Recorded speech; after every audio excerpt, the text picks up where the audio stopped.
Assalamualaikum warahmatullahi wabarakatuh. Perkenalkan, nama saya Putra Nurul Ahmad. Video kali ini saya akan menjelaskan dari hasil modeling saya. Oke, yang pertama masuk kepada import library. Di sini saya menggunakan Pandas dan NumPy untuk manipulasi tabel dan perhitungan angka. Kemudian pada Matplotlib Pilot dan Seaborn itu berfungsi untuk membuat grafik dan visualisasi data. Kemudian pada Skitlearn itu berfungsi sebagai library utama untuk machine learning. Oke, langsung aja pada awal datasetnya. Di sini codingan ini berguna untuk memasukkan sebuah file CSV kita yang akan di modeling nanti. Nanti akan hasilnya seperti ini.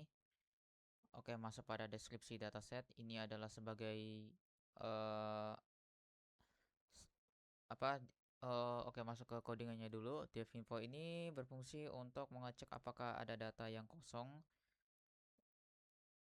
nol, dan melihat tipe datanya. Kemudian pada bagian descript itu memberikan ringkasan statistik seperti rata-rata, nilai minimum dan maksimum dari setiap kolom. Oke, selanjutnya masuk pada data pre-processing. Jadi codingan ini berfungsi sebagai memisahkan data. Variabel X berisi semua fitur medis seperti umur, tekanan darah, dan lain-lain. Sedangkan variabel Y hanya berisi kolom date event. Itu targetnya yang ingin diprediksi. Kita menghapus target dari X agar model tidak menyontek jawaban saat belajar. Kemudian masuk pada bagian codingan ini. Sini berfungsi untuk membagi data menjadi dua bagian, 80% untuk training dan 20% untuk testing. Kemudian pada bagian ini scalar, Xtrain sama Xtest itu berfungsi sebagai data medis punya skala yang sebagai data medis yang punya skala yang namun berbeda-beda. Jadi itu semacam fitur scaling ya bilangnya. Selanjutnya masuk pada AIDA.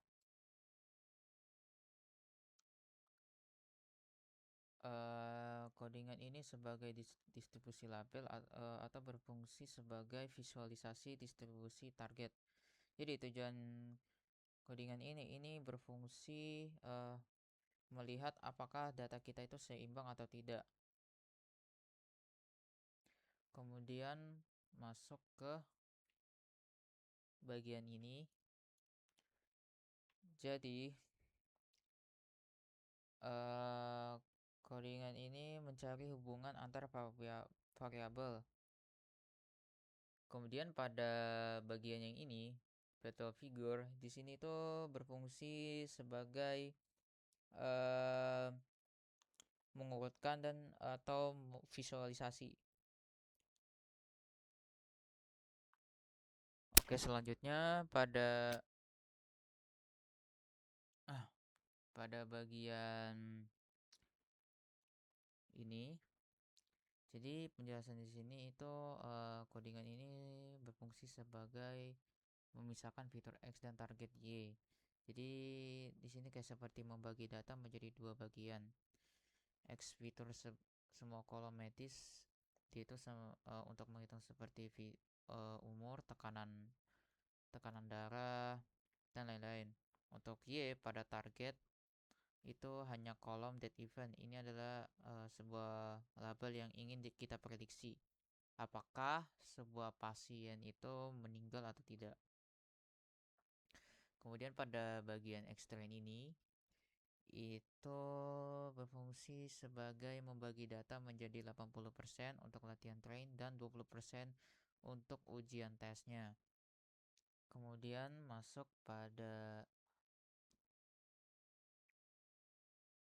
em, pada bagian ini. Jadi codingan ini berfungsi sebagai penanganan imbalance data dengan smooth. Kemudian masuk pada codingan ini. Jadi di sini codingannya ini pada bagian model random. Ini sebagai membuat model. Kemudian pada di bawahnya ini model fit itu berfungsi sebagai melatih model menggunakan data hasil smooth yang ada di sini.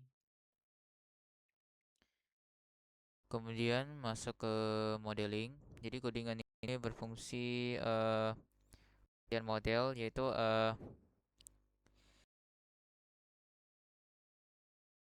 sampai ini. Jadi ini semacam membuat dan melatih model seperti saya bilang tadi. Kemudian masuk kepada evaluasi model. Jadi codingan ini semacam melakukan prediksi pada data uji. Em,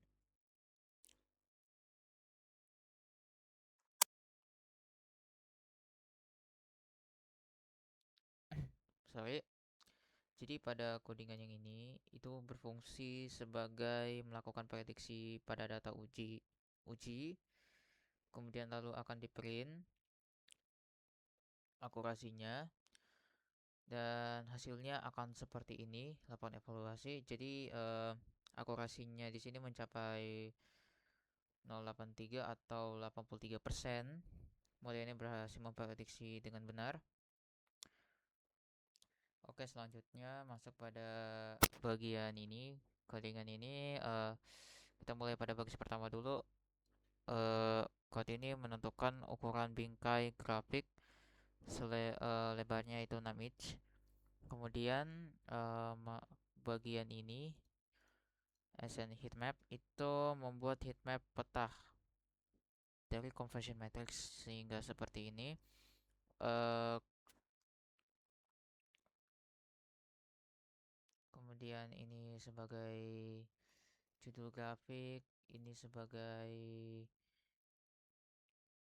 label apa yang ditebak dalam sebuah model atau ya bisa dibilang prediksi. Kemudian pada bagian aktual itu sebagai label sembunyi apa yang sebenarnya akan terjadi, dan ini berfungsi sebagai menampilkan hasilnya akan seperti ini.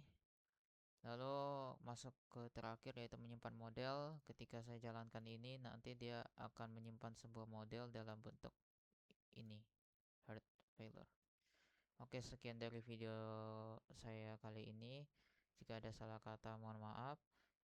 Saya tutup dengan wassalamualaikum warahmatullahi wabarakatuh.